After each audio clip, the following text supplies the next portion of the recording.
folks. We'll begin in just a moment.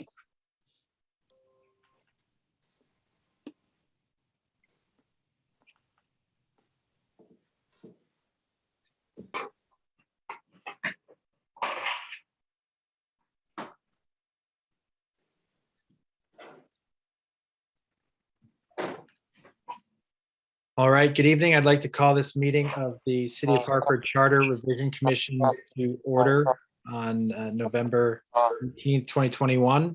And we will start with the roll call. After I say your name, if you just say here or present, that'll suffice. I'm here. Raul de Jesus. I see you.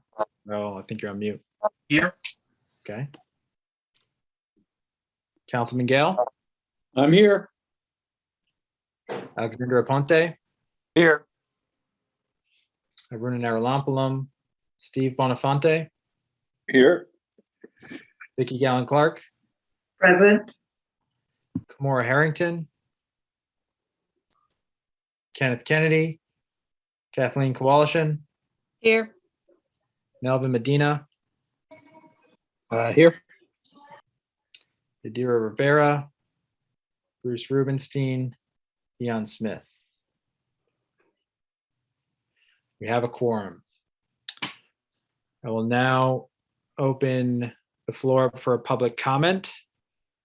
Seeing no members of the public joining us this evening, we can move on to the approval of the minutes from October 21st, 2021. And I will note that Commissioner Rivera is now present as well. Do we have a motion? Hello, everyone. Hello. Do we have a motion to approve the minutes from October 21st, 2021? So move. Second. Motion's been made and properly seconded. Any discussion? Okay, seeing none. All those in favor, please signify by saying aye. Aye. Aye. Opposed? Abstentions? The ayes have it and the motion carries. I'll note that Commissioner Harrington is here as well. Hello, Commissioner. Hello, thank you. And we will move on to the presentation regarding boards and commissions. So Steve, I will pass it over to you. I think you need to share your screen. So let me know if you need permission to do that. And you're on mute.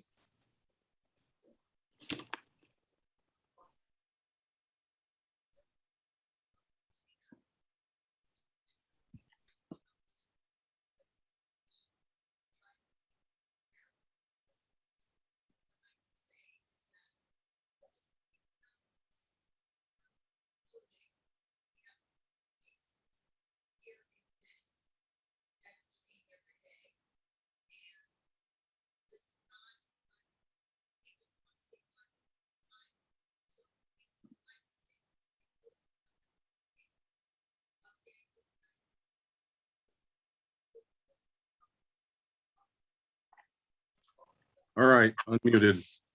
Do you see it on the screen? Is it on the screen? Yep. Oh, good. So we're going to talk a little bit about boards and commissions today, and I'm going to start off by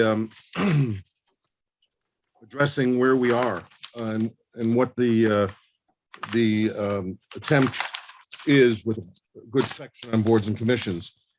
We really revamped this almost 18 years ago to strip it down to some of the essentials.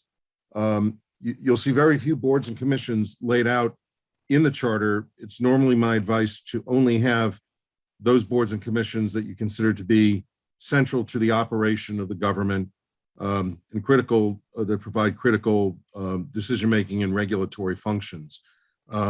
There's a number of them that are set forth in this chapter, including a pension commission, which is a special act commission. We also have the Board of Education, which has its own chapter. So we did a number of those things, and we did lay out some fundamental sections that we'll talk about in a minute. The idea of the charter is to establish a standard for the creation of boards and commissions, which we do. The objective is to provide rules that permit the council and the mayor during in real time to create boards and commissions as needed for the community.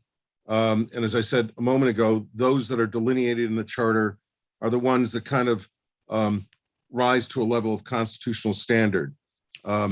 One thing we haven't done in this charter that you may consider that we didn't do 18 years ago, if there are boards and commissions you think need to exist, that are really critical boards and commissions, you can also in your charter mandate the creation of, but not create them in the charter, but mandate that they need to remain in place until such time as the charter is amended to eliminate that mandate. So there may be entities that currently exist that you believe not quite reach the level of being fully blown in the charter, but that should be referenced in the charter.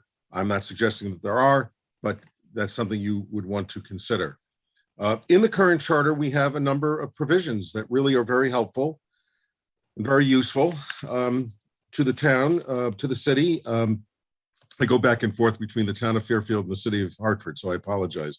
I call them the city of Fairfield very often. So you are the city of Hartford. The creation, how do you create a board or commission? How many members should be on the board or commission? And should there be alternates on the board or commission? We have a rule here that the number should be odd, and there should be an establishment of a term of office, which I believe we suggest may be staggered. You may consider mandating staggers. The idea of a stagger is to make sure that you never wipe out a commission in one fell swoop at the end of a mayoral term, at the beginning of a mayoral term. I think we also have a requirement that there should be an ordinance that makes provision for the appointment of a chair, the keeping of records, and the frequency of meetings. We also have a residency requirement, which makes a great deal of sense. Although I want to point out that you may want to think about this. Came up in a couple of my charters in the last few years, where you may want to establish a board or commission that includes non-residents if they have some tangential connection to the municipality, so that if there's a business issue that's being addressed, you may want to be able to establish maybe at least a task force, if not a board or commission, that would permit non-residents, if they have a business interest in the community, a clearly established business interest in the community, or professional or social or even religious affiliation or connection within the city. We also have conflict of interest addressed in the charter, and minority party representation basically follows the provisions of the general statutes. We have a pretty standard provision that compensation is prohibited for service on boards or commissions, and we have a provision that deals with removal as well. What you don't have are some minor little tweaks that you might consider throwing in. Do you want to establish in your charter a quorum standard?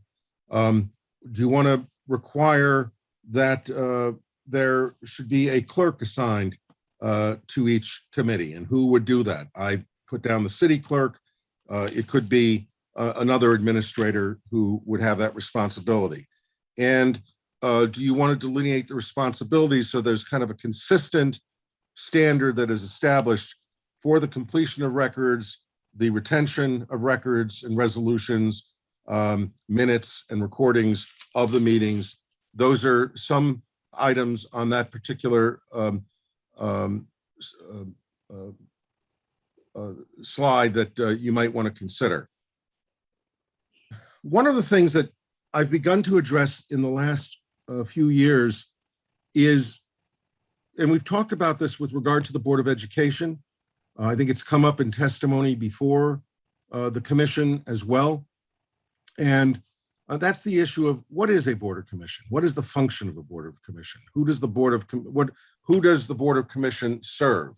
Those seem like relatively mundane questions or questions that have obvious answers, but in many cases, and I'm not saying this is true in Hartford, but I've seen it in other communities, board and commission members sometimes forget that they are there as citizens who are protecting the public interest, as opposed to advocates for the agency that they are addressing on a board or commission.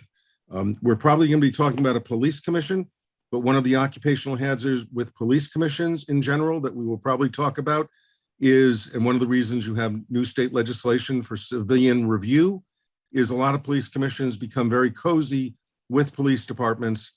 And so for one of my communities, a lot of these provisions were established with that in mind. And we didn't want to target the police commission per se, but we wanted to establish a standard that made it very, very clear that the purpose of the commission is to carry out functions, whether it's a policy function, an advisory function, quasi-judicial or regulatory function, that's their responsibility.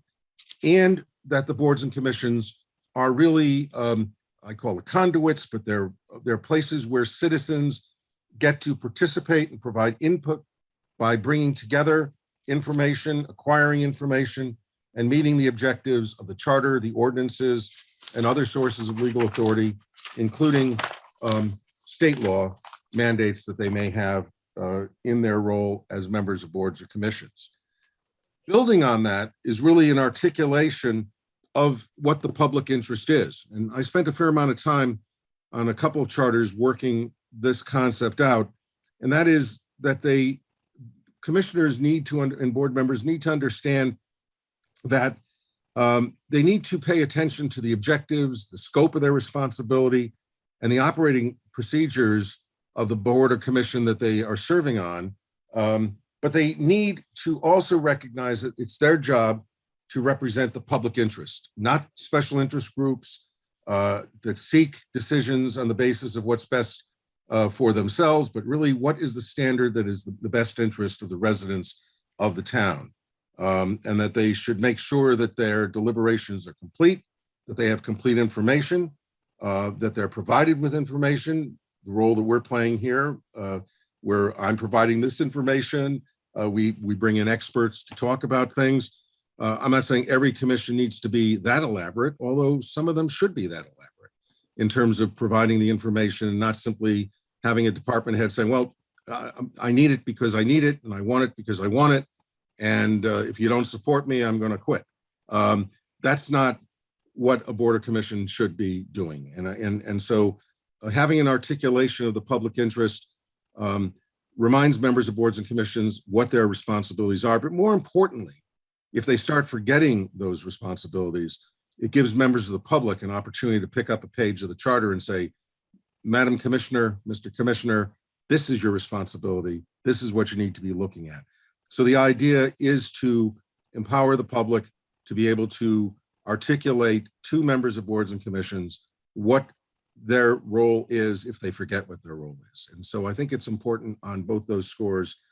The other thing we point out is I think a lot of people don't understand the difference between commissions that have regulatory functions and commissions that are policy-based or administrative-based commissions. Planning and zoning, ZBA, those are regulatory entities. If you have a civil service commission, they have a legal and almost regulatory standard within the personnel realm.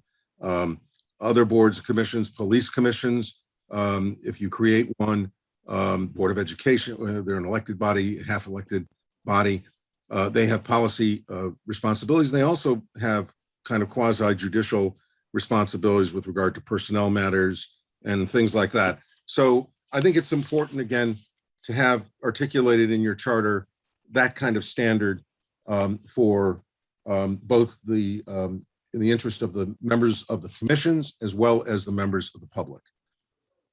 The next area that I've done a lot of work on in the last few years is really articulating the interfaces between the public and members of boards and commissions. You know, a lot of our notices had been newspaper notice, and a lot of our communication had been virtually live communication. One thing the pandemic really accelerated for us is brought us into a new world. And we're sitting here looking at a screen, and even next week, many of us will be, 2 weeks from now, some of us will be participating via screen.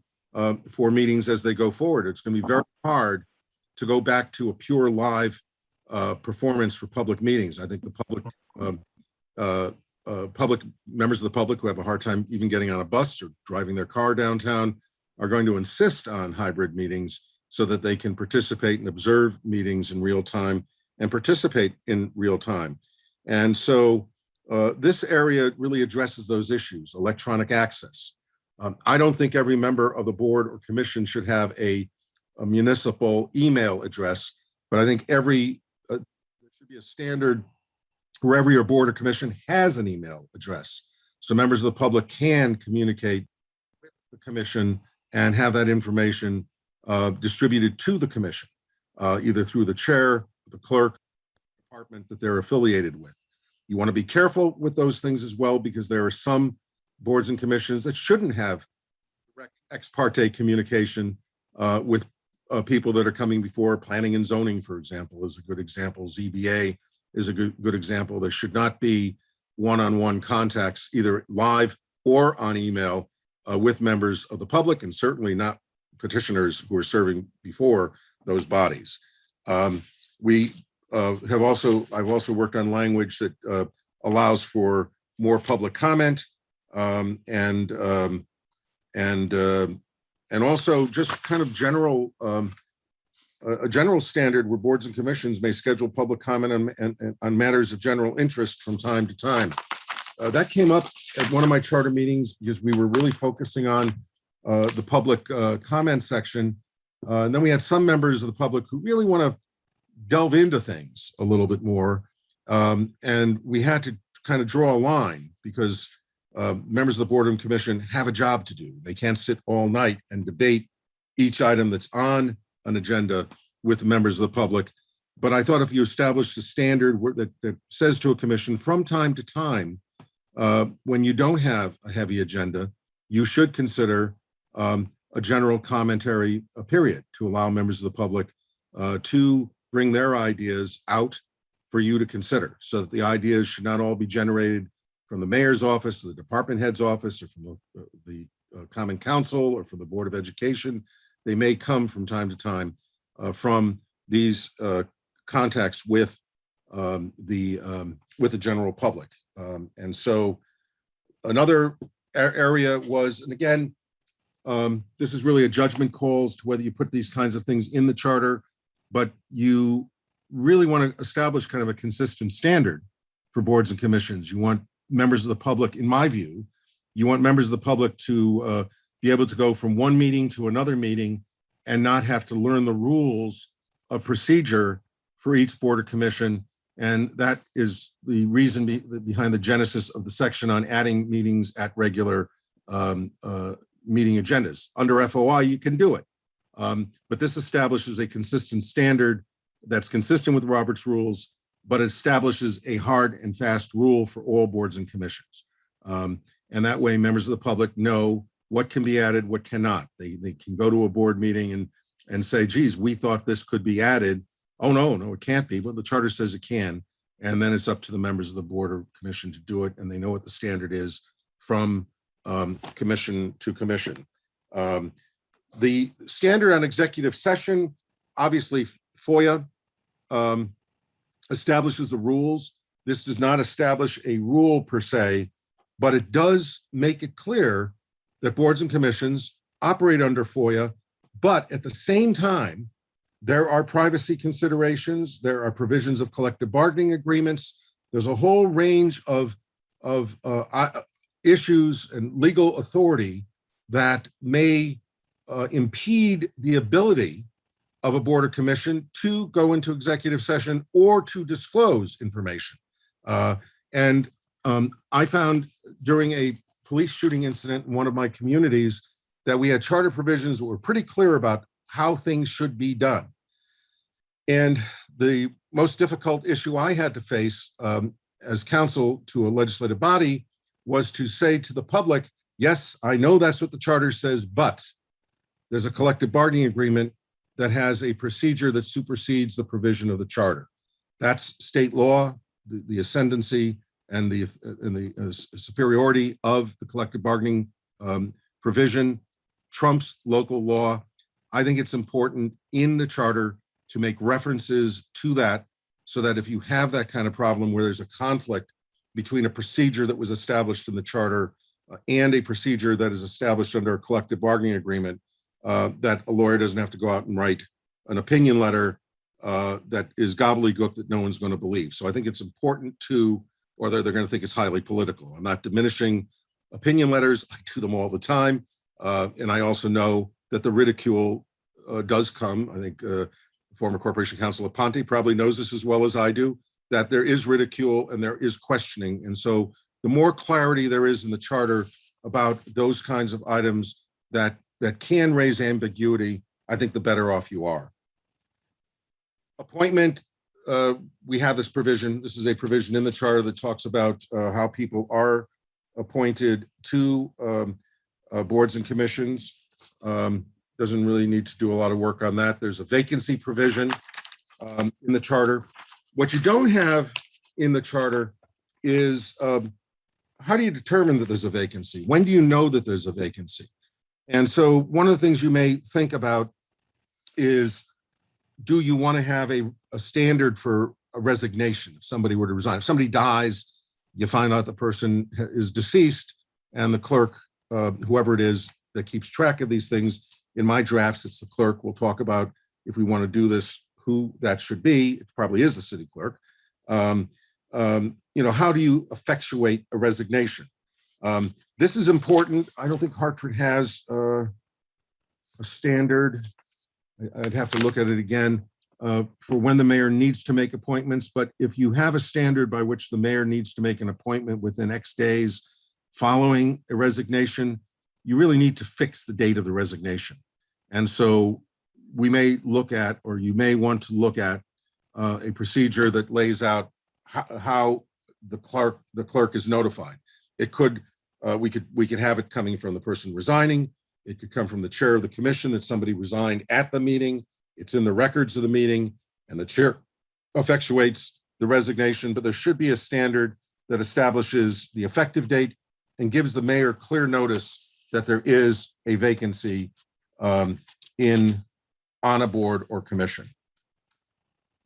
Another provision that I think is a really useful and important provision to have, and I don't believe we have it. I did not find it, and I don't cite it as a section that exists here, is a required cooperation provision. I have found, and I'm going through this now in one of my other towns that I'm dealing with, that it's important to have a standard that city officials have an obligation to, and department employees of departments who come before boards and commission have an obligation to assist those boards and commissions, to provide them with information to assist them in carrying out their responsibilities. And they have an obligation to cooperate in allowing the commission to really formulate and carry out their operational management policies of a given department. I think that's a very important provision to have. I think it's one that would apply to all boards and commissions, including the Board of Education. I tend to try to put these in the Board and Commission section, making it clear that these provisions are clearly applicable to the Board of Education, so that we're not pointing out one commission to the detriment of others, but everybody has that obligation to cooperate and to participate in the work of boards and commissions, particularly when they're attached to a department or related to a department. I'm going to run through these and I'll answer questions when they're done. I realize I'm moving through it pretty swiftly, but that might be the best way, because I don't think there's a lot more. There's a few more, but not a lot more to go through. One of the other areas that I've been dealing with in the last few years, and we dealt with this a little bit 18 years ago when we created the standards for the Board of Education for the appointee positions. We talked about levels of qualification for members of boards and commissions. And so I really think it's useful to think about creating a standard for representation, that you want to make sure that there's a standard that allows the mayor or informs the mayor and informs the council when they're confirming people that you want to have diversity. And diversity means a lot of things. It's race, it's ethnicity, national origin, ancestry, a lot of the protected classes that we talk about, but it's also geography of a community. You don't want to set up every board or commission on a district basis, but you certainly want a mayor to look at a board or commission to make sure that not everybody on that board or commission is from the south end or the east end or the north end of a particular town. So I have gotten around to, we have really, a lot of my commissions, we've started looking at these provisions and trying to create a standard that's flexible enough to allow, to not tie the hands of the appointing authorities, but that is clear enough to point to a proper direction for the appointing authority. So the members of the council can appropriately raise a question when you look at a board or commission and everybody is from the same block, same region of the town. And so it gives, again, it's one of those provisions. I think mayors obviously generally want to try to share the wealth and appoint people from all different parts of town. But what this does, it gives the public an ability to make an argument that their part of town has been shut out, has never had anybody on this commission. And we urge the council to reject the mayor's appointment and make sure the mayor gets somebody from our side of town. Related to that, well, you do have current provisions. You have publication of boards and commissions. It's a pretty standard provision, but it's kind of a static provision because it says any elector desirous of serving should express a desire in writing to the town.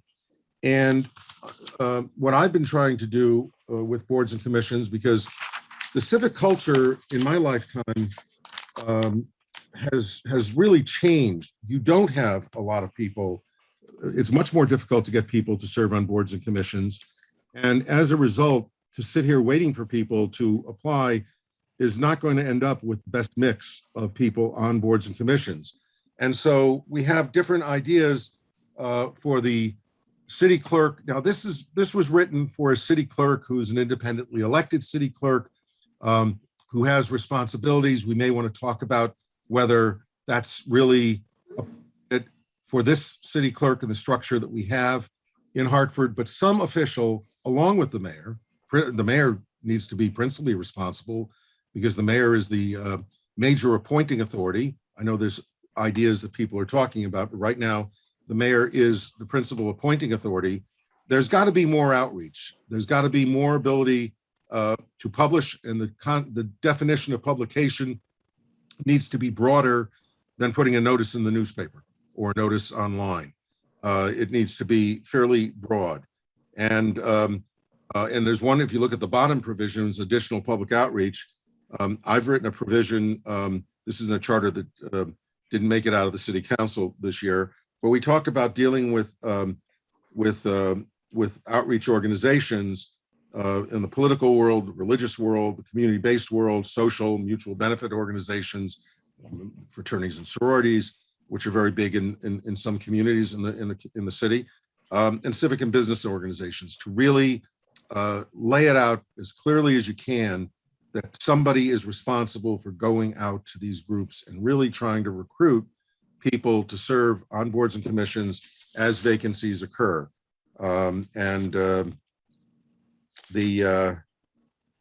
The next section, again, is just building on that idea a little bit more, where it talks about it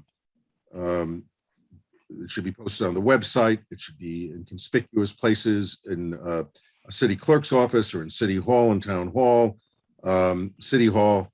It should be, there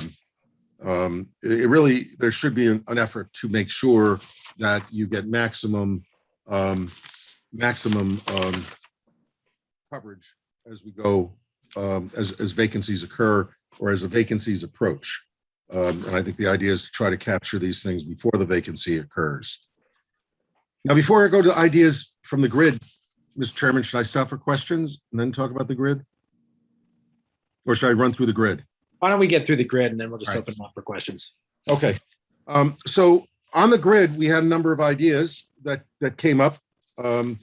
actually forgot that I put this in the PowerPoint, and I have the grid up in front of me here. Commissioner De Jesus, the vice chair, raised an issue about how do you energize resources not been tapped into, and develop more interactions between departments and related boards and commissions. I think some of the ideas that I raised a few moments ago would go to that issue. We have the Corp Council raised a question about the transition provision. I think that's a pretty simple fix, that we will probably delete the transition provision that they were talking about. And when we do the section, I'll show you exactly where that is. We have several people testify, including Commissioner Rubenstein, on the terms of appointment, how people get appointed. Commissioner Rubenstein would like to see a regimen where all boards and commissions are elected by the voters. I'm not sure that there's a, well, okay, I won't comment. It's a broad idea. It's an idea that actually in the other town I'm dealing with, there's a lot of boards and commissions that are elected. But it tends to be the smaller towns, not the larger cities. We had one public witness who talked about the length of time that the mayor takes to appoint members to boards and commissions. I don't know if that is a problem in Hartford. If it is a problem in Hartford, I have a provision that we put, that's in the Waterbury Charter that I put in 18 years ago, that puts a time limit. The mayor has to make appointments by a certain date. If he or she does not, he loses or she loses the appointment power that goes to the council. If the council doesn't do it within a certain period of time, the power of appointment goes to the body itself. The Board of Commission gets to make appointments to itself, subject to council approval. I don't know that that's a problem, but there is a legislative fix or a charter fix that I've done for other communities where that is a problem. The majority leader of the council wants to shift the balance of power and has recommended that the council make appointments.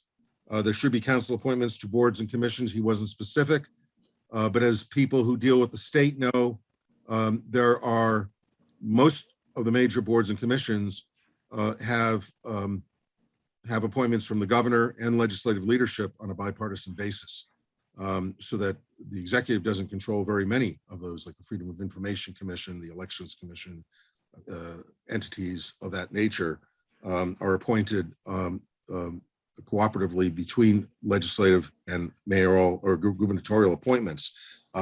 The standard in most municipalities is the mayor appoints and council approves.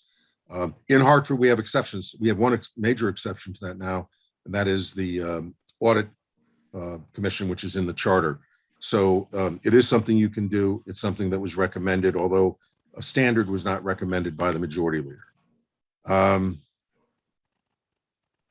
The Corporation Council actually raised an issue that was similar to the issue I just raised, that we should consider revising the publication process in light of advances in communications, methods of communications, and notice. And I do agree with him on that. The Corp Council has also raised the issue, oops, go to the next page, on conflict of interest. Since an ethics ordinance has been adopted, should the section be updated to reflect that fact? We probably should, but I do point out that you do not have in your charter a conflict of interest standard. Now that's different than having your ordinance that lays out how you adjudicate conflicts of interest and how you broaden out what that standard is. But a lot of charters do have provisions that lay out the 10 commandments of ethical standards for a community, and again, mandate the ordinance. You have the ordinance, so that's something you may consider, and I wanted to point that out for the record, that while the ordinance has been adopted, you don't have an ethics standard in the charter. Section 1, the Corp Council raised a question about the standard and requirements for consistency and break down the barriers to increased participation. Again, I talked about those issues a few moments ago. Again, that was the issue of having rules so the members of boards and commissions know what their job is, but also having rules so members of the public can enforce and attempt to enforce or embarrass or cajole members to operate in the public interest. I think that the Corp Council want us to take a look at the Internal Audit Commission standard, the appointment of the one member from by the council from a list of the 10 largest owners of taxable property. Their position has become a cumbersome process and hard to work with the provisions that we have currently in the charter. They want to know whether we should add a designee to the tax abatement committee. It seems like a pretty simple request that you might want to consider. And even more ideas from the grid on diversity. I think the Chair Wolf has talked about having diversity on boards and commissions. I talked about some of the standards that we can address. The final one, you'll see there's a number of bullet points regarding creation of a police commission. There were a number of members of the commission that support that idea, and all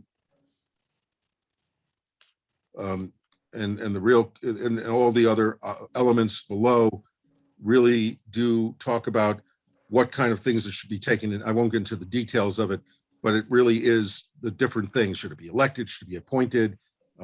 Should you ban people who served on the police from serving on a police commission? Those kinds of things, but those are the details. If we move forward and discuss a police commission, we will put together a panel discussion to address those issues. So that is it, Mr. Chairman. Members, let me. All right, thank you, Ken. Back from me, or do I have to get out of it somehow? I think you've got to turn off screen sharing. All right. The problem is when this thing goes on, I don't know where my control board went. Well, let's see. Oh, there we go. Let's see.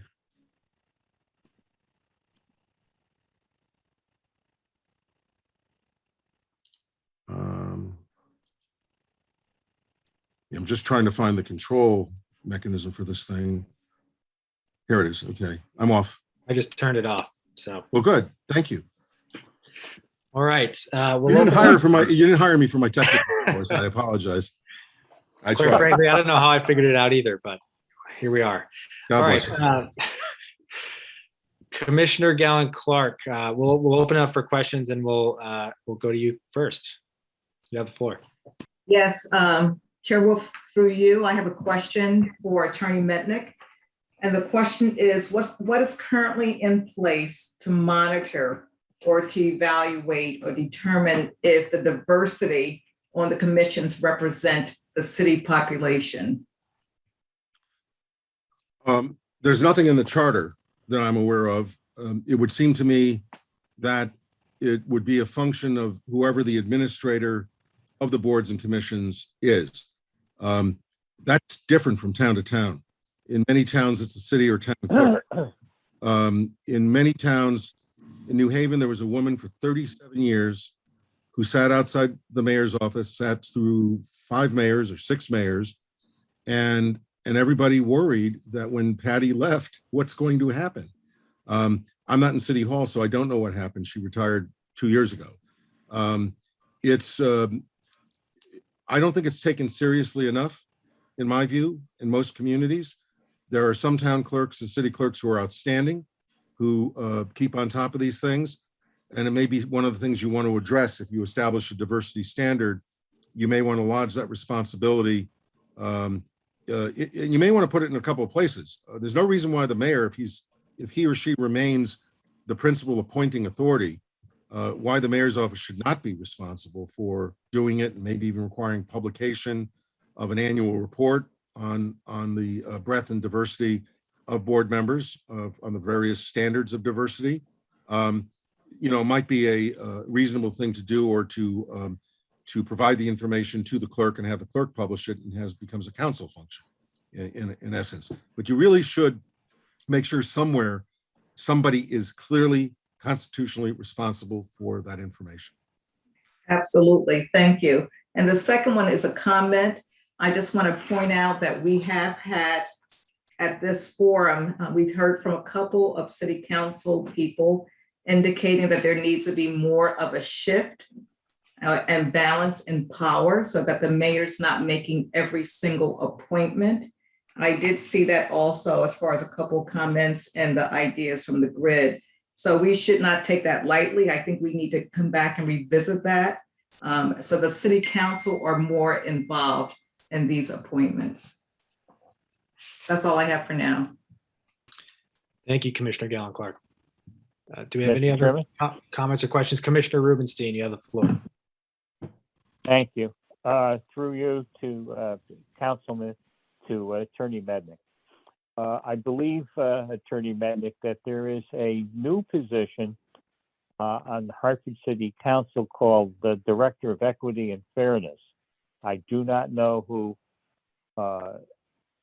is in the position now, but it might the matters that Commissioner Vicky mentioned might be lodged, and you mentioned might be lodged through that particular position. I also want to echo what Commissioner Galen Clark mentioned about spreading the positions out. For instance, the Ethics Commission is a 5-member commission, and the mayor has all the appointments. And I just don't think, and many other people have commented to me that that's not particularly fair. So what I'm suggesting is that we look at every board and commission, whether they're dormant or whether they're active, and go through them one by one, because some of the boards and commissions, Attorney Mednick, as you know, are prescribed by statute or ordinance, leaving little choice. That's my comments. Thank you. May I answer, Mr. Chairman? Absolutely. It wasn't really a question, it was a comment, but I want to respond with kind of a drafting thought. If we have to look at every board and commission in the town, and I don't have the list in front of me, I'm sure it's a legion. It's probably a very substantial list. What we may want to do if we want to move in that direction is we may want to look at the charter-based commissions and boards. And if we want to move in that direction, we can create transition provisions to move in that direction. What we can also do in the charter is to mandate the council to look at the ordinance-based boards and commissions and require that they establish appointing authority if we establish a consistent standard. And I don't know what that is. I don't know how we do it. We need to think about it if we were to go in that direction. But because we can't reach out from the charter and change the ethics board, which is created by ordinance, we can mandate going forward that the ordinance be modified to meet the standard that you establish. That's the only thing I wanted to say, because otherwise it would be a behemoth project. And I'm not sure we want to bring all those bodies into the charter. And the other thing you might think about, remember I said that we don't have in our charter commissions that are, well, the Ethics Commission was mandated by the charter, but a lot of the other boards and commissions that exist are not mandated by the charter. And so you may want to, if you want to have a consistent, I don't know if you want a consistent standard across the board. There's a lot of things you have to decide before we get there, but I just want to talk about the drafting elements of it and how we might want to tackle it if you want to go in that direction, if the commission desires to go in that direction. Thank you. My pleasure. Anything else, Commissioner Rubenstein? No, not at this time. Okay, thank you. Any other comments or suggestions, questions for Attorney Mednick?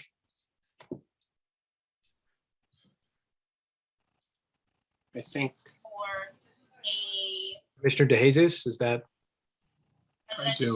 So are we a board that I can think of right now that I would like to kind of take a look at is the Planning and Zoning Board. and to see what are our abilities for council to be able to appoint to that body. The reason being is if you see the most recent developments, at one point in our charter or in our history, planning, the city council controlled the planning and zoning board, or they were the planning and zoning board. We segued into having it as a commission.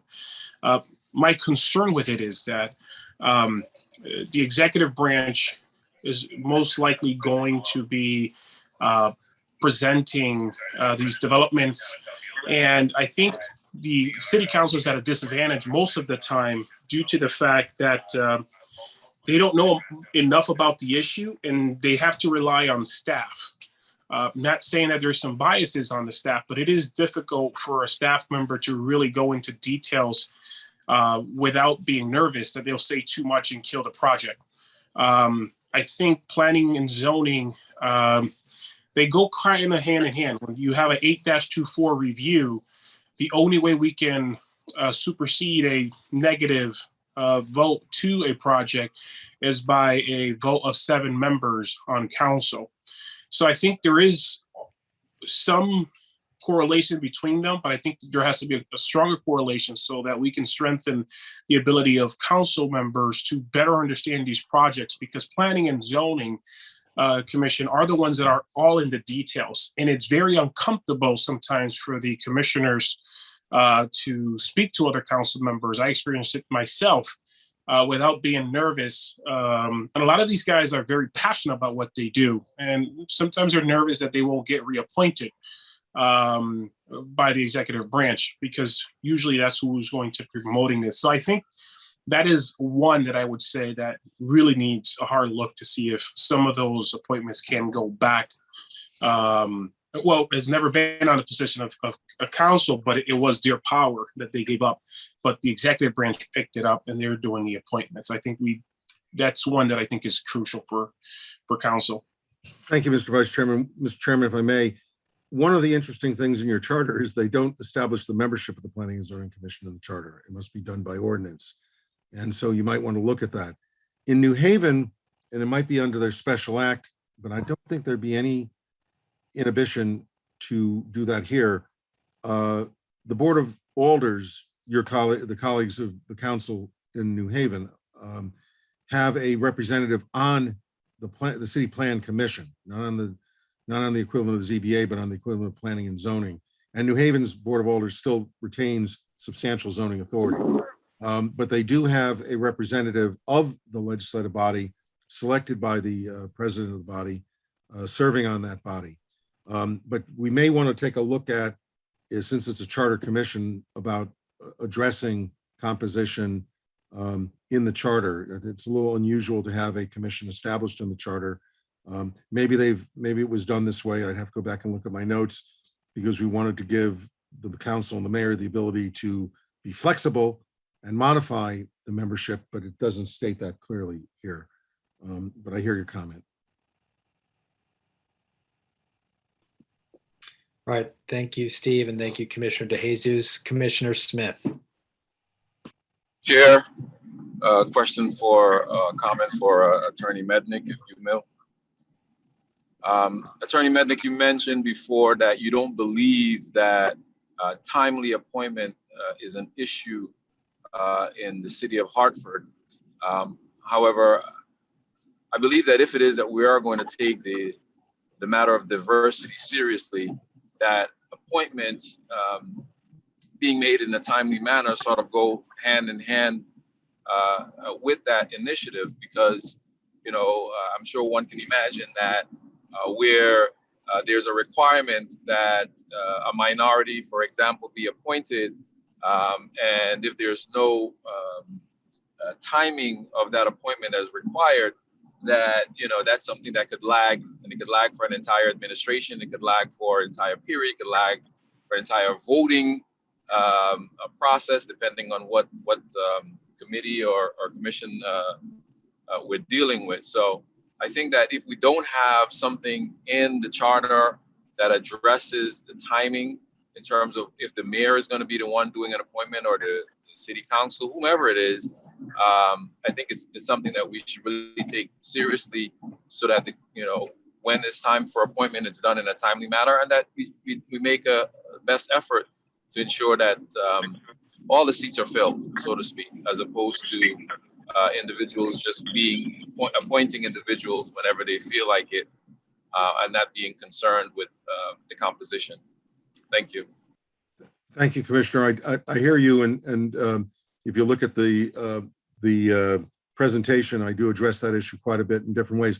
I think what I said was, I'm not, I know somebody's testified that it's a problem, timely appointments. I don't know that that's the case, but I do know that in a lot of communities, there's a lag. I don't know if that's true of Hartford. There's a lag in appointments, and having a charter provision that kind of forces the mayor to, compels the mayor to make the appointments in a timely way, forces the mayor's office to pay attention to them. You don't wait until the end of the term to decide you're going to appoint people. You start thinking about it 2 or 3 months before the end of a term, if you're going to make a different appointment. And so I do have language, if the commission wants to head in that direction, I do have language that would address that issue.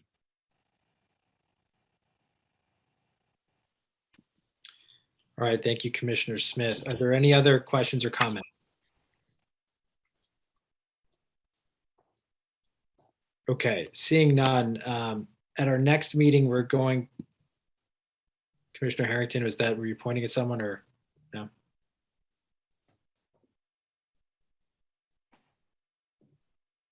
Okay, maybe not. So what I propose to do at our next meeting is we'll be discussing boards and commissions further, and what it is that we'd like to do. So given some of the ideas that have been presented by Attorney Mednick and some of the things from the grid, I think it makes sense to have the individual within the mayor's office that handles appointments to come in and explain the process and what they're doing, to bring in the city clerk or the assistant clerk to discuss how they're tracking who's where, and how I think they publish a book of boards and commissions every October, how that comes together. I know the city clerk's office recently received a large grant that has helped them update their technology. Does that have any impact on this? And what is currently possible under the current status quo, and to get their ideas on this? I also think it would make sense to have Councilman Clark come back and to invite the full city council, should any other members of council want to discuss their thoughts on having council appointments to the various boards and commissions. And Commissioner Medina mentioned it in the chat that he wants to consider minority party appointments to boards and commissions if the council is being given appointments. So I think that is something that bears consideration as well. That being said, there's those individuals, those stakeholders we can have, but I'd also invite the members of the commission to think hard about everything that's been presented here, and things that may not have been presented. Come with your ideas and let's log them, and let's figure out what our priorities are going forward, so we can give Attorney Mednick some guidance, start putting together some early draft language if there is consensus on certain things, and if there isn't, we can push it into a further meeting to discuss how we handle that. How do folks think about that? Are there any issues with moving forward like that? I think all the people that you indicated it's very timely to bring those folks in and back in as well. Okay, am I forgetting anyone? Yes. Commissioner Rubenstein, tell me who I am forgetting. The Director of Inclusiveness and Equity. Karen Taylor, yes. I think that is a great suggestion. So we'll make a note of that as well. Thank you. Thank you. Thank you. Okay. Before we move on to item number 5, last call, any other questions or comments? Okay, seeing none, we'll move on to item number 5, to review the updated draft of Chapter 10, action item number 1. And before we do that, I really want to thank Attorney Mednick for all his hard work in putting these changes together. I'd also like to thank Mayor Bronin, Jen Hockenhull, his CFO, and Dave Stuber at the mayor's office, who were very helpful in reviewing what we sent over to them, and I think very accommodating, as you have probably seen. I think the takeaway from their comments in what they've sent back with us to us is that they're going to be doing more with less time, and they've been very helpful and happy to take on that responsibility. So we appreciate them doing that. So I think the best course of action is probably to, Attorney Mednick, do you want to walk through a couple of these changes that have been made to what we submitted to the mayor's office and the changes that they've come back with, and I can weigh in with commentary as needed. Yeah. I'm off mute. Good. I don't think we need to PowerPoint this one, do we? I think there aren't that many changes, actually. So I think I can walk through them pretty quickly. I'd like to echo the words of the chair and express my appreciation to the mayor, the chief of staff, and to Jen Hockenhull, who spent a lot of time on this, and I had a few calls with her. They largely accepted the draft and the changes, and they're pretty substantial changes. There are some really substantial changes that they made, that we made in this document that we're proposing for the charter. The relatively minor changes, and literally, I will point out, are minor, had to do with a public inspection of the budget. They wanted to have a little extra time. They will get the budget in as we require by electronic version of the budget in compliance with the charter. They wanted to have 72 hours for the physical copies of the budget after the deadline. I think both the chair and I thought that was not an unreasonable request. The document is published. People who have to work with it have access to it, and 72 hours at the early stage of the budget process. Really, if it was the last week of the budget process, that would be different. But at the early stage of the budget process, didn't appear to be problematic from our point of view. That's a section, if you have the document in front of you, it's section 1D. Near the end, you'll see the underscored language. In the very next section, again, a minor change in subsection E on the budget calendar. It really, I think I put the director of finance, and they wanted to have the responsible official being the chief financial officer, or, and I added language, or the equivalent official responsible for the Office of Management, Budget, Grants, and Revenue. If there's a change in title, I wanted to make sure that the function was clearly laid out. The next minor change is in section 2C, which C1, which is the contents of the budgetary request. And I appreciate the CFO found a typo. I won't go into the details on that. It was the word sate instead of date, but we fixed it. So she really did read it.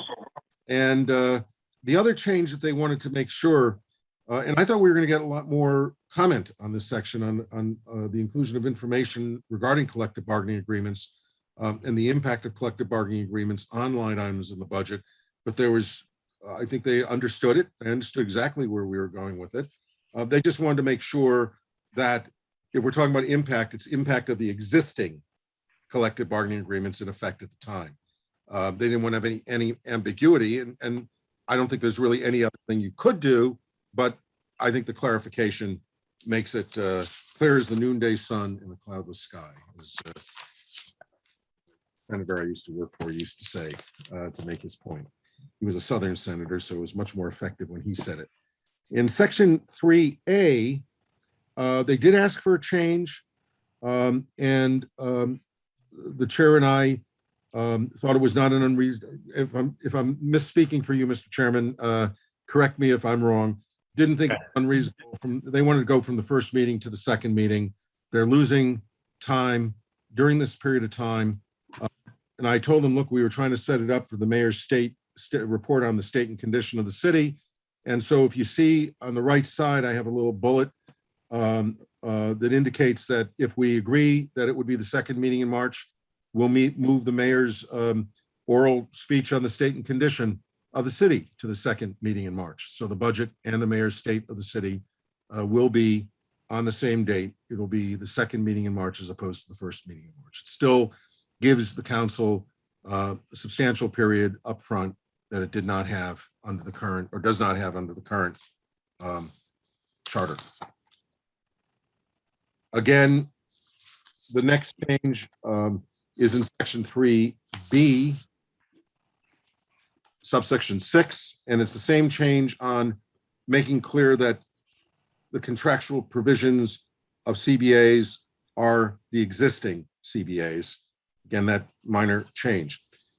In subsection C, they wanted to make sure that the chair of the Board of Ed shall set forth the reasons for the budget recommendations directly to the council. I think they thought it was going to be an administrative problem for them to assemble that information. And I think we agreed that the budget message, there would be a separate budget message equivalent to the mayor's budget message, but it won't be oral, it won't be presented, it'll be in writing, and it will go directly to the council. The mayor won't present the Board of Education's budget message. They will present it directly to the council. Again, in section, same section, going down to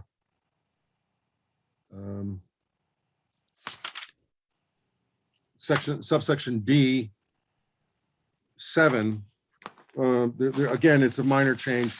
It's again that issue of existing collective bargaining. You'll see that throughout, that we made sure that they have to work with the existing document, not some projection based on next year's agreement, because they don't know what it is.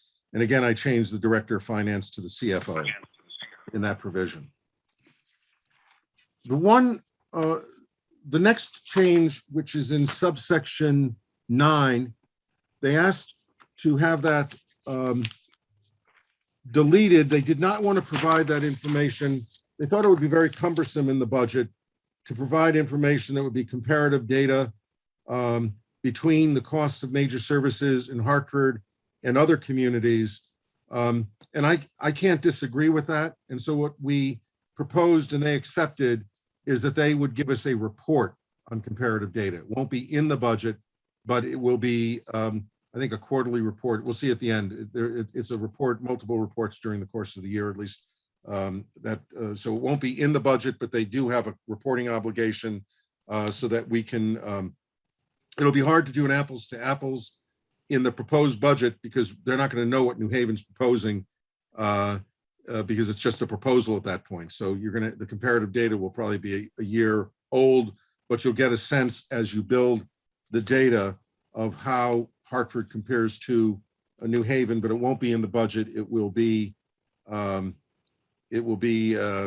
the a separate report. And Steve, that's something that has yet to be drafted. So that's something that you'll be working on going forward, correct? I think I did do a a holding place for it. When we get to it, yeah, I did do that. There's monthly reports, basically. It's a monthly report standard. So I have a holding place for that. The next substantive issue that they raised was they raised questions about forfeiture funds. Mr. Chairman, I'm trying to remember, because my note's not clear on that. do they have an issue with enterprise and special revenue funds, or was it just the forfeiture funds? I believe the item of contention was just forfeiture funds. Right. So they had suggested that since that fund is under the control of the police department, that they really wouldn't have control of that data, which in my view is a difficult argument to understand, because there's no authority for the chief to have control over funds. The chief is not the mayor, not the legislative body. But these funds do go to police departments. That's clear under federal statutes. But the federal government hasn't established a standard. It does talk a lot about local control and local process.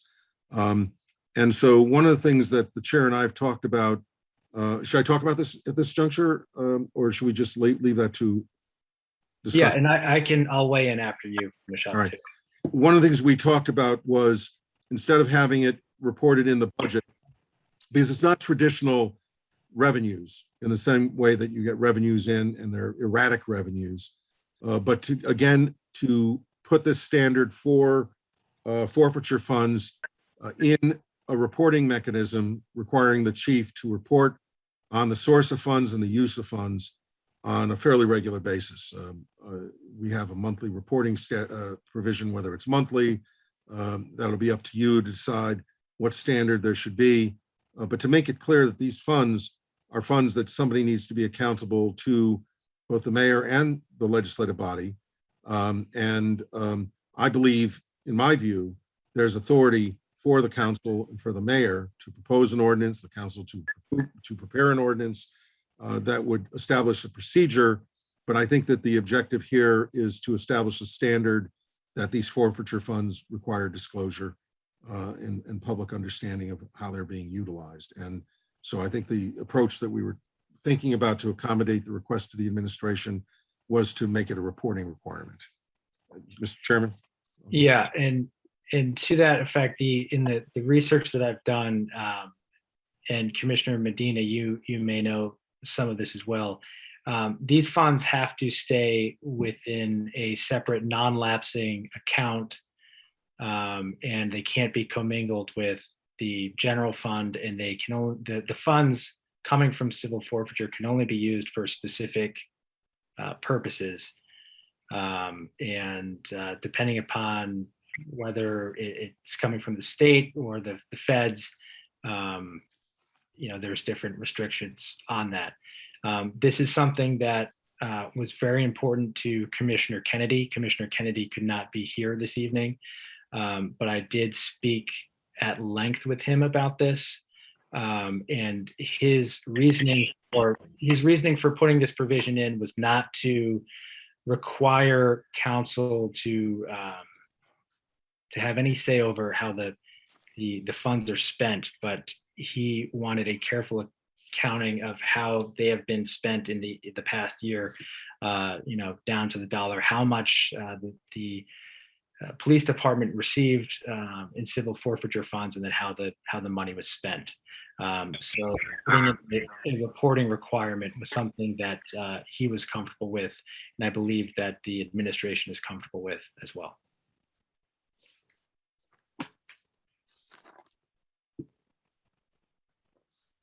Again, on capital budget requirements, they did ask for a change for quarterly estimates.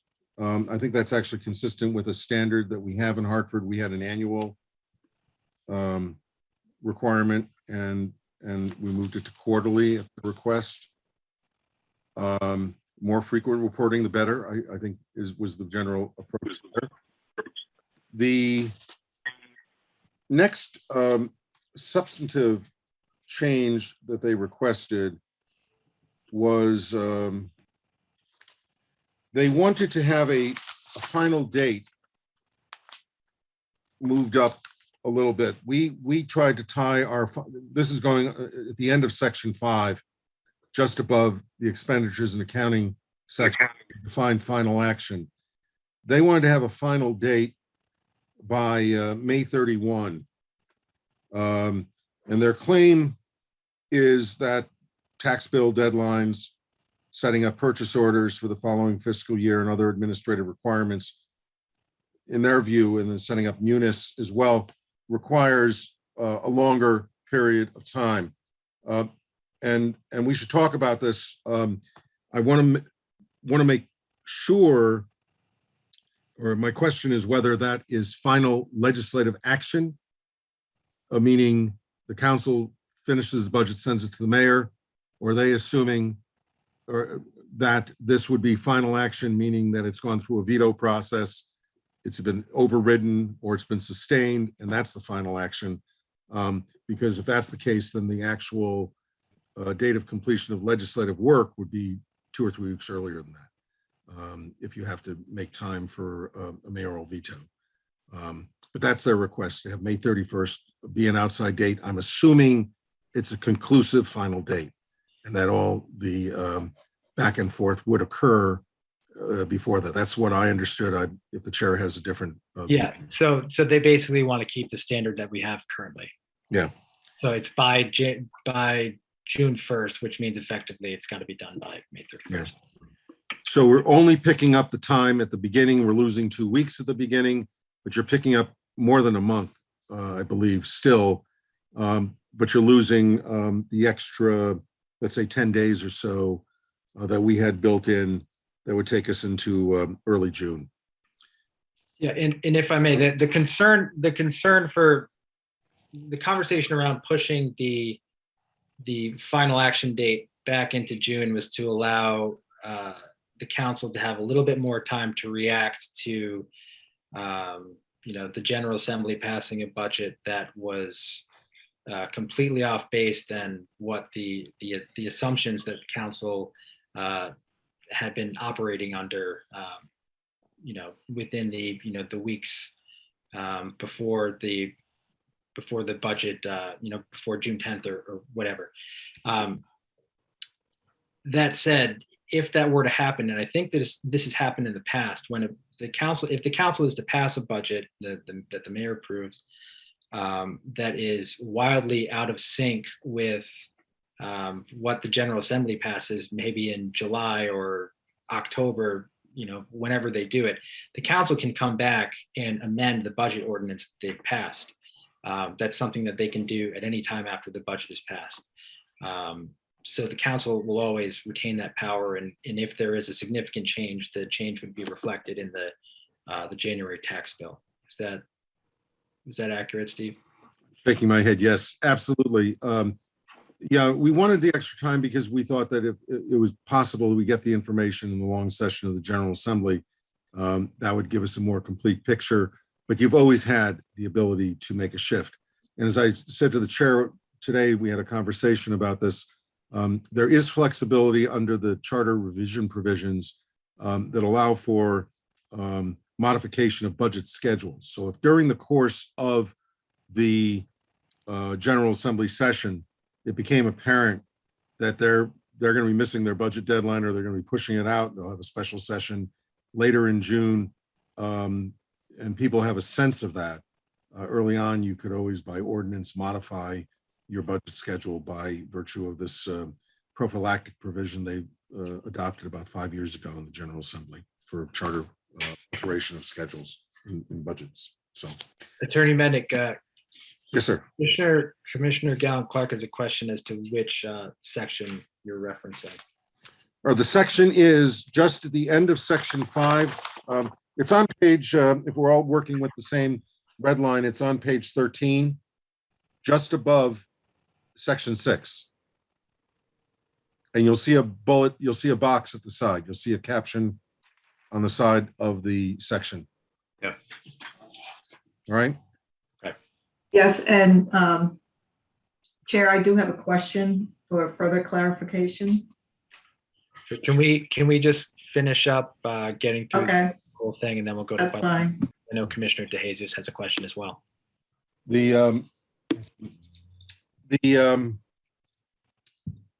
next section, I think I brought this issue up before the commission to ask whether everybody knew what an allotment was. And then we brought it up with the finance people. They had no idea what an allotment was. And they don't do it. And I've talked to a couple of other people, and I'll do it again before you take final action. But I'm proposing that we simply repeal the allotment section, since it is a section that no one uses. If you read it, it almost seems like a mini budget process for the mayor's office. And it seems to me that they should be tracking the budget and knowing where the money's going to go during the course of the year, just as a practical good management practices. And so since they don't do it, and no one really heard of it, unless Councilman Gale knows something about the allotment section from his experience on the council. I've not seen it. I chaired a finance committee for many years at the New Haven Board of Alders, and it's not a concept I've really dealt with in local government. I will do final check, take a final action on it, but my recommendation is we delete it, that we repeal it. Then we have, if you go to page 15 and 16, you'll see this is the monthly reporting requirement. We added subsection 4. This is the section on comparative data for municipalities. And this is where we would put the provision that they have to give us regular information comparing us to comparable cities on the cost of major services. You know, you may have to do an ordinance to further define it on what those services are, may even lay out what the cities are. The cities are pretty obvious. I mean, you're not going to compare yourself to Rocky Hill. It's probably going to be the top 5 municipalities in the state of Connecticut.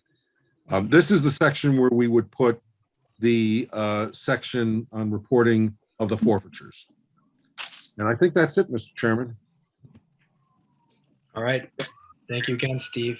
Commissioner Gallon Clark, you have the floor. I thought that Commissioner De Jesus had his hand up before me, or no? It looks like he has put his hand down, but you can always raise it again if you'd like, Commissioner.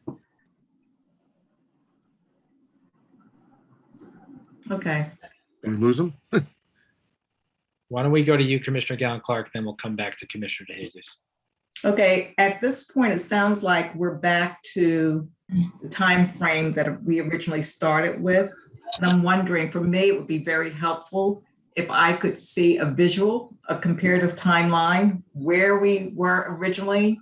This is what we proposed, and now this is where we are. That would help me tremendously, because we did spend a lot of time looking at the time frames, and that would help me. So that's a recommendation I have. I think I handed this out, or did I? And I'll do it again. I'll make a modification based on the new, I'll put a 3rd column in. I did have a chart that I created for the commission when we were drafting this. I think I did hand it out at the time on June 11th, or whenever. No, it wasn't June 11th, but it was whenever we did it. I'll add a 3rd column to show where it changes. But the big change is that we would now be getting this. We are getting it now on or before the 3rd Monday of April. We were moving it to the first meeting of March, so that's almost a month. We're now moving to the 2nd, so it's 2 weeks and change that we get at the front of the end of the process. And we're basically ending it the same way we're ending it. But I'll lay it out so that you can see it visually. I know it helps me. That's why I did it. So I'll make sure you get it. Thank you. Yep. Commissioner De Jesus? All right, perfect. Yeah, I just lowered that hand because I thought you acknowledged me. So I just lowered it. I said, he knows that I'm coming up. So I do have a concern. I know we spoke about this, but the corporate funds, and there's other sources of funds that come in and matter. My concern is that we're talking about the budget section, and we don't know the amount that these funds are generating. The chief duty of council is to approve the budget. And this is stuff that they're not getting their hands on. We don't know how much is in there. They have no approval process for this fund. My concern is, and I'm thinking long-term, this can be used by other administrations or other types of similar funds the same way to circumvent the legislative branch.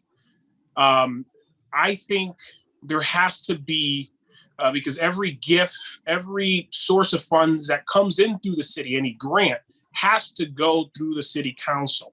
I'm not sure how that fund is set up, but there has to be a process in which council is able to fulfill their chief duty, and that is to approve funds, gifts, grants, so on and so forth. This money is coming in, and I don't know who has oversight of it. And I'm pretty sure it has criteria from the federal government, so on and so forth, probably from the state, but can't circumvent the city council. That is their chief duty, pretty much. That's my concern. I think there should definitely be some mechanism in there to make sure that council has some say as how it comes in, because they have to approve it. They have to approve any funds that come in, or any gifts, or any sources of anything of value has to go through council. And I am surprised that to hear that there is no system currently for this type of fund, and it goes directly to the, I think it was the fire department or police department. I think it was police. And so that is concerning to me. It's a federal statute, so we would have to look in the state statute. So we'd have to look at how the federal and state statute is adopted, because you're absolutely right, Mr. Vice Chair, that and I'm a strong advocate for this as a former local legislator, that the fiscal role, the financial role of the legislative body is sacrosanct in my view. But we have to see how this meshes with the federal requirements. But what I think we're trying to establish in the charter very clearly, if we agree to take this out of the budget process, is to have a monthly reporting requirement, so that the council would then have an ability on a monthly basis to see how this money is coming in and how it's being spent. I think there's an argument, and if you want clarity in the charter, you could probably do that. But I think there's an argument, unless there's something that precludes it in the federal or state legislation, we'd have to take a look at that again, to have the council somewhere down the road, as they're acquiring this information, to make a policy determination that there should be a role for the financial authority, for the fiscal authority of the community to play. I think the administration, I don't want to characterize why they asked us to do this, but I think they feel that it's money that is traditionally controlled within that department. And there's pretty interesting language. A lot of people have had ugly words that they use to describe the fund, and I won't use any of those words at our meeting. But there's pretty clear provision in federal law, at least. I'm not as familiar with the state law, that limits what they can be done and limits the discretion. And so I think if we have a very clear reporting requirement, you bring it into the charter. We have grants, we have enterprise funds, we have special revenue funds that are still included in the budget document.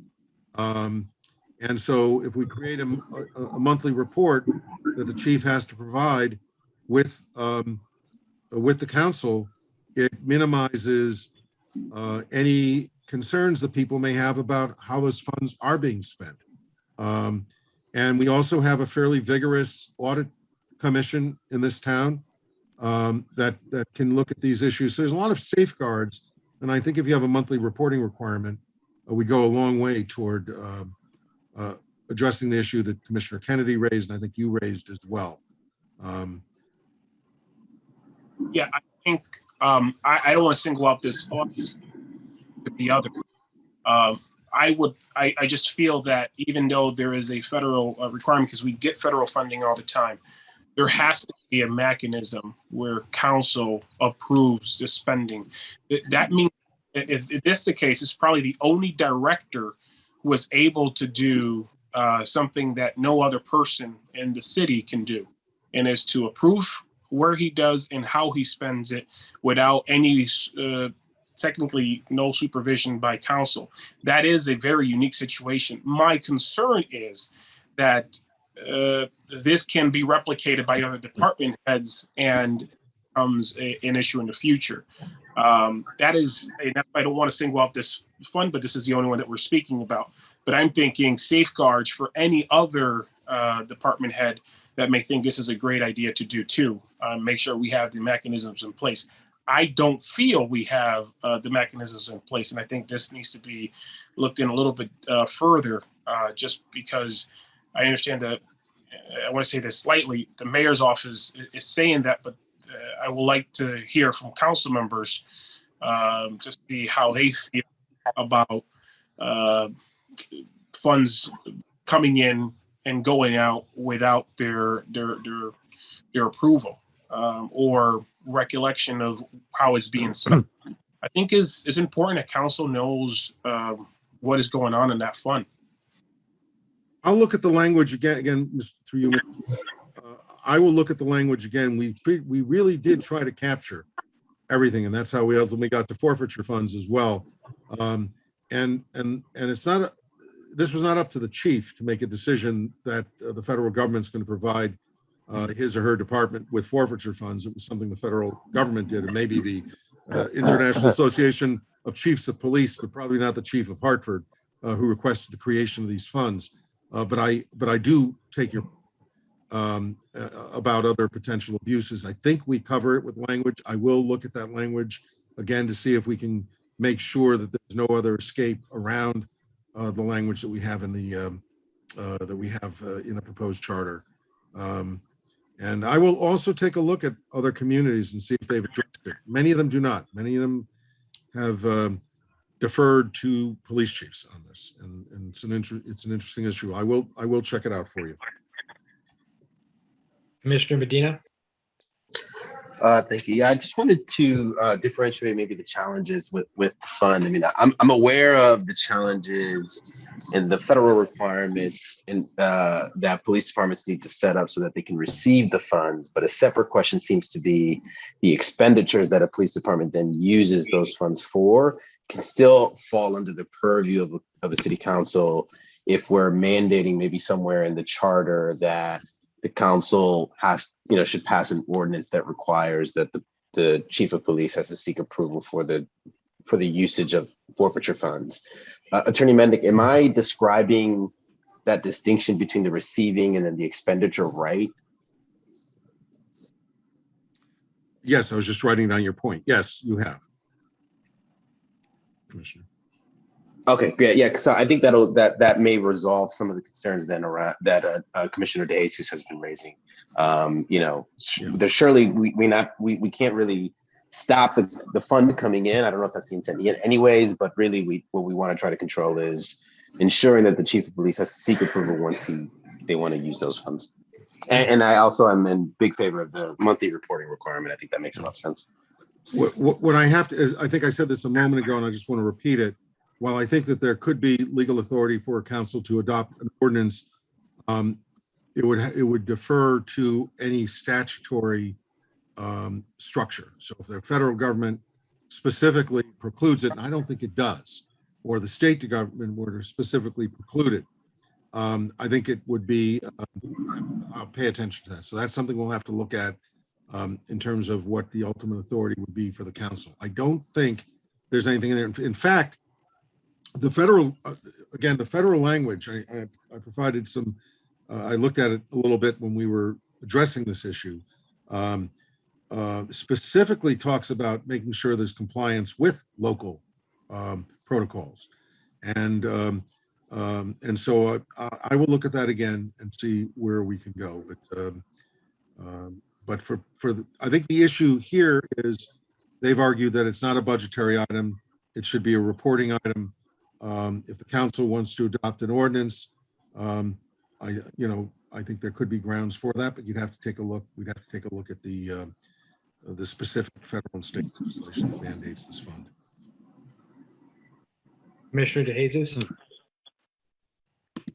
If all possible, if you can send us the information that you or the statute or law that you're using to share that with the commission, so we can kind of we're not attorneys, but it'll be great to understand where is that coming from, and where just cite it over to us. And the other thing, just for the PowerPoint,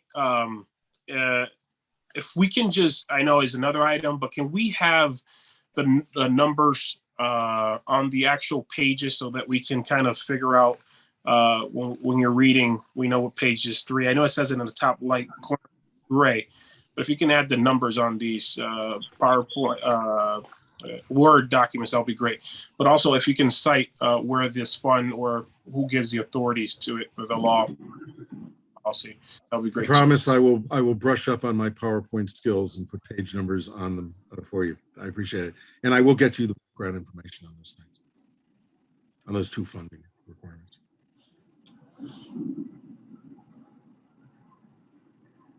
Okay. Any other questions or concerns? Councilman Gale? Thank you, Mr. Chair.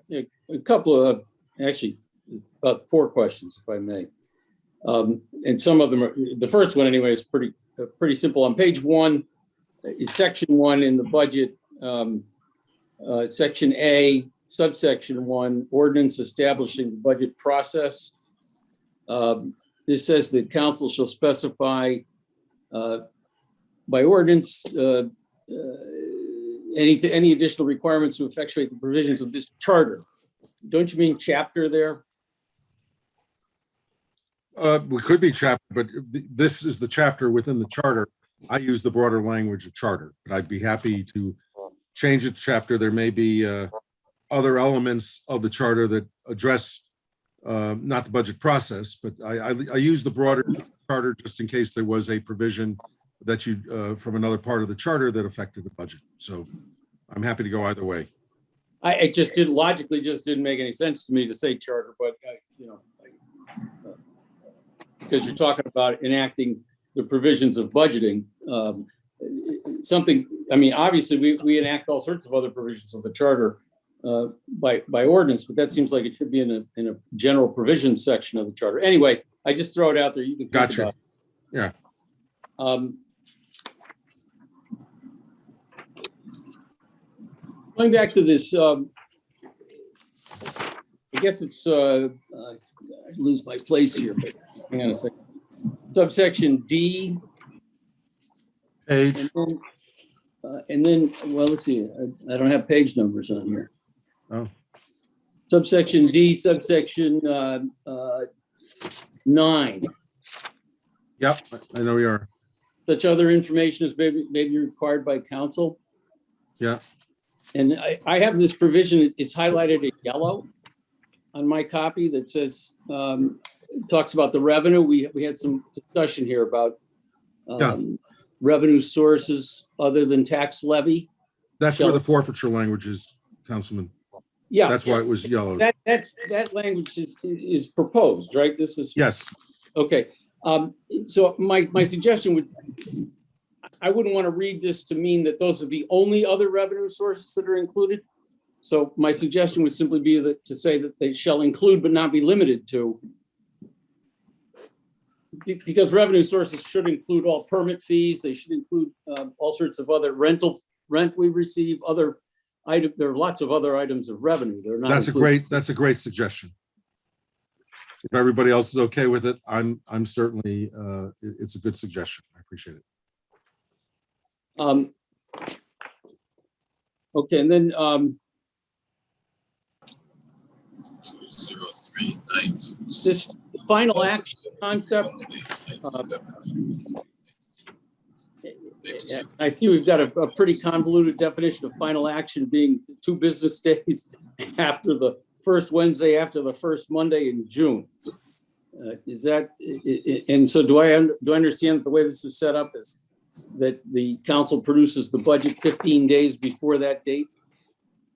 Yeah, but they've asked us to move that to May 31st. They've asked us to keep the current date.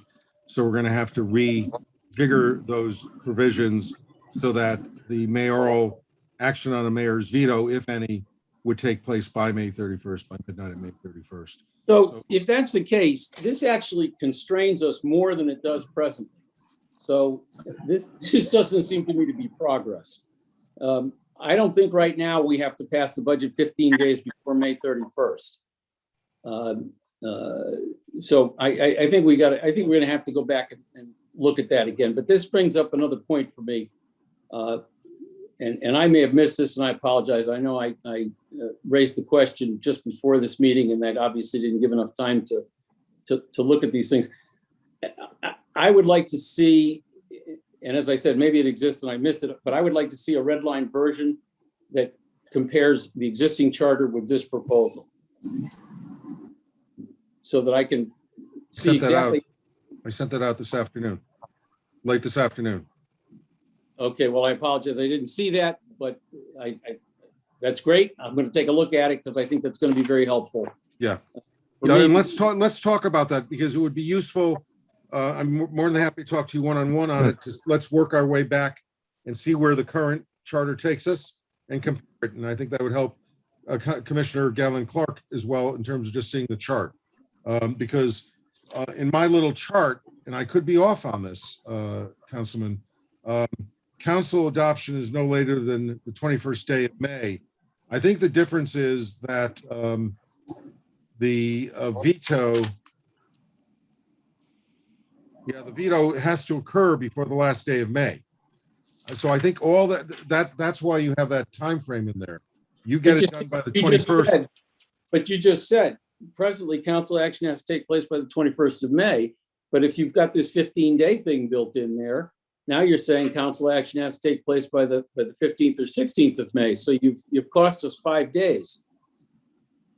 So I think to clear this up, I think what the administration has asked for, and what I would recommend, and I think that I would hope that folks are comfortable with this. We would, this current budget calendar system that we have set up, we'd pull that out and we kind of bring it back to where it is currently under the charter, keep the how the budget is disposed of at the end of the process the same, and we just be moving the budget submission date forward into March. So to give the council more time on the front end, leave everything the same on the back end. Okay, that's fine. I'm sorry. That would. I think that's would be fine. Yeah.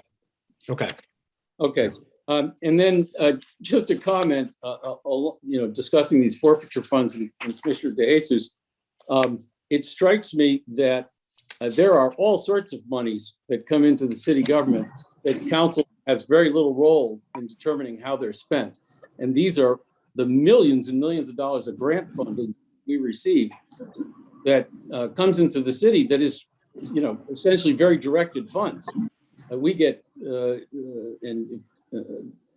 Councilman DeJesus, think about it. If you recall, you're constantly approving a $300,000 grant for police to do blah, and another grant from the federal government to do something else, and the budget itself has, as I said, millions. Anyway,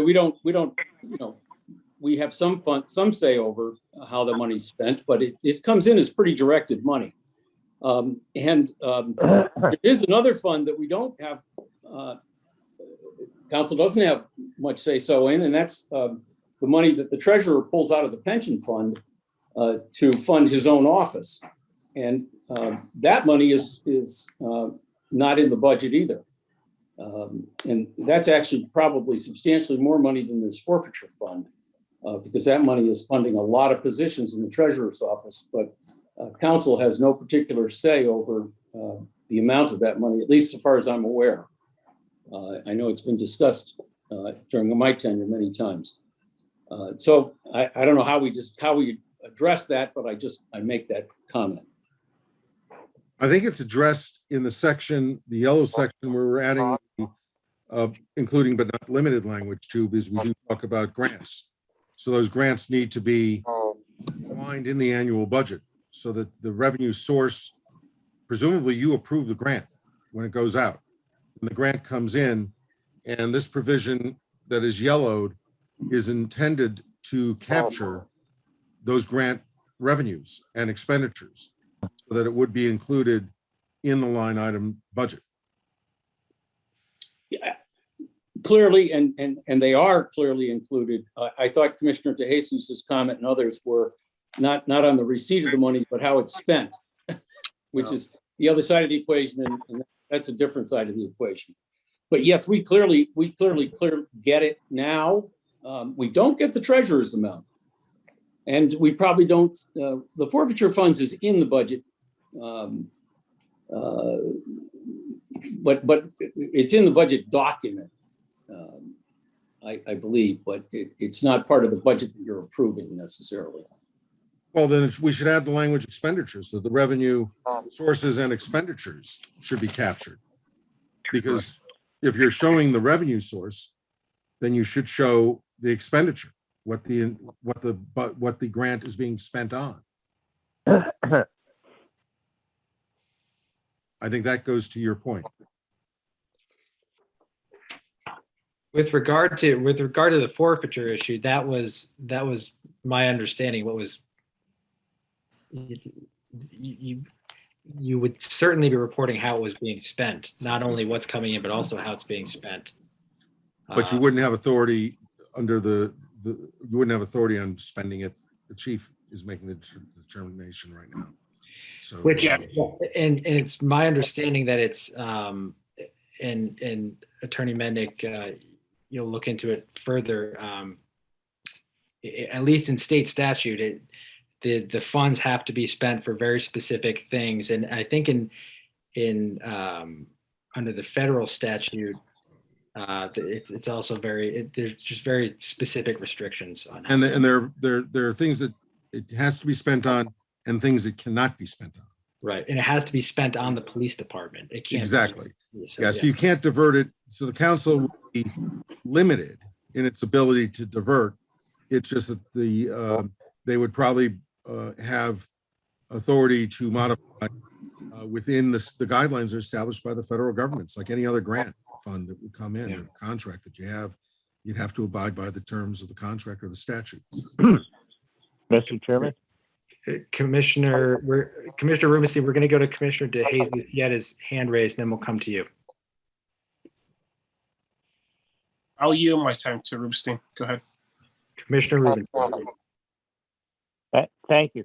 The Audit Commission regularly audits the forfeiture money and also any grant money coming in on a fairly regular basis, not quarterly, mind you, but a regular basis. And we send those reports to the council, and every council person should be reading them. We don't have, the Audit Commission certainly does not have the ability to command how the money's being spent, but what we do is issue a report on how it's being spent and whether it's being spent relative to the specific federal and state guidelines. I would imagine that your annual audit report, the independent audit report, would also pick those up, Bruce. Commissioner, am I correct in that? You are correct, and the council people should be reading the annual report. And I believe that was one of Commissioner Rubinstein. I believe that was one of the other justifications from the administration for pulling this out of that specific session, because it is audited and it is available to members of council. Correct. Commissioner DeJesus.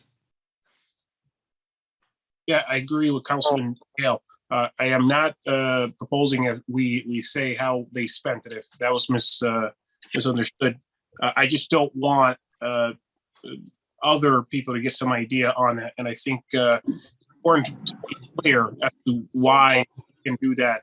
But it's for me, it's more important just to make sure that there's no loopholes or any circumventing the council, because that is their chief. I think he brings up a very valid issue of Treasurer's Office spending. I think that also should be fall in the hands of council there too. or we have to look in the provisions on that too. But yeah, that's what we're here for. We're trying to, make sure that we strengthen the ability of council to, exercise their full duties. And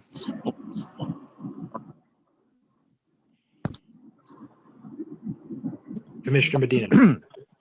Sorry, folks, I don't want to belabor this point, but I think to what was raised about the permissible use of forfeiture funds and why I'm suggesting that the treating the police department unique and needing to get approval for the expenditure of the forfeiture funds being really important is that the permissible uses, while tight, are actually brought within the context of how law enforcement can use it. So, Hartford built a surveillance center with very few people actually knowing that they were doing that. And one of the reasons that was is because the police department was receiving federal grants, of which the council itself actually was not aware of, and bought a bunch of equipment. And so tying the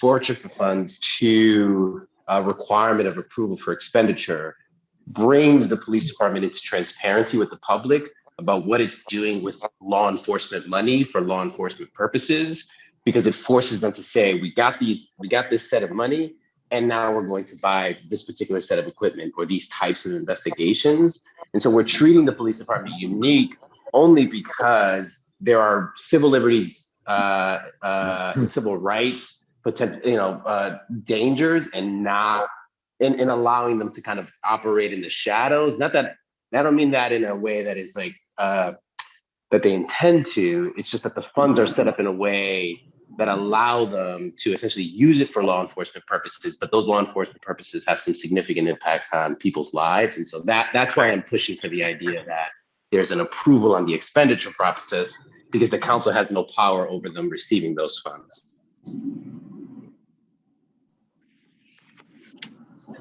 Okay.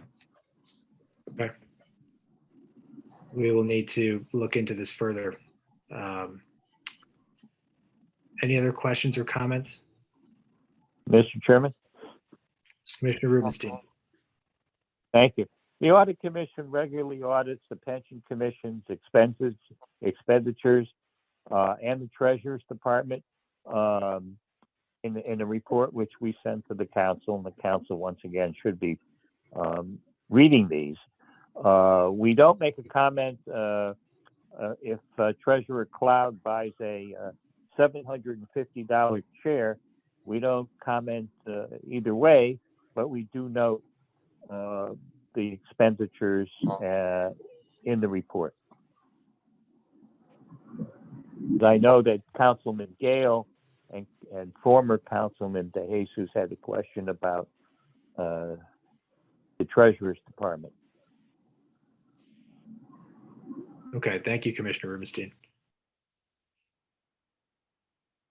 Any other questions, comments, concerns? All right, it appears we have some work to do still on the forfeiture issue. But other than that, do we have a consensus generally on the other provisions that have been made here? And I ask this with with everyone's understanding that we're not taking final action on this. Final action comes, much later in this process. Okay, I'm hearing yeses. I'm seeing yeses. Yes. Great. All right, everyone. With that, I think we'll move on to item number 6, discussion of next steps. We discussed next steps for our next meeting. Steve and I have put together an updated calendar for moving forward with the commission, and we'll send that out probably tomorrow. And it includes flex dates that we can use as placeholders if we feel that we need to cover additional ground, in the months of January, February, March, to ensure that we meet our deadlines and are staying on course. So I want to let everyone know about that. And then with regards to our meeting on December 2nd, it will be a hybrid meeting. So council conducted I believe it's been 2 hybrid meetings. Maybe it's been 1. Councilman is 1, Councilman Gale. Okay. The one, I watched it. It seemed to go well. And the folks at Hartford Public Access TV and the city believe that, we can have a great hybrid meeting in council chambers. And so for the people that will be there in person, so that's what we're going to do. For the people that will be going in person, we've been directed to show up at least 25 to 30 minutes early, just to ensure that technology is working correctly. And for the folks that will be participating remotely, you'll have a Zoom link or some other link that you could use to join the meeting. And any other questions, you could send my way, and I will answer, or David Grant will answer, and we'll figure things out in regards to technology. And to members of the public will be allowed to attend as well, whether it's in person or virtually. I think that covers it. So unless the commissioners have any questions or comments, seeing none, without objection, we will stand adjourned at 8:51. Thank you, everyone. Thank you. Good night. Good night.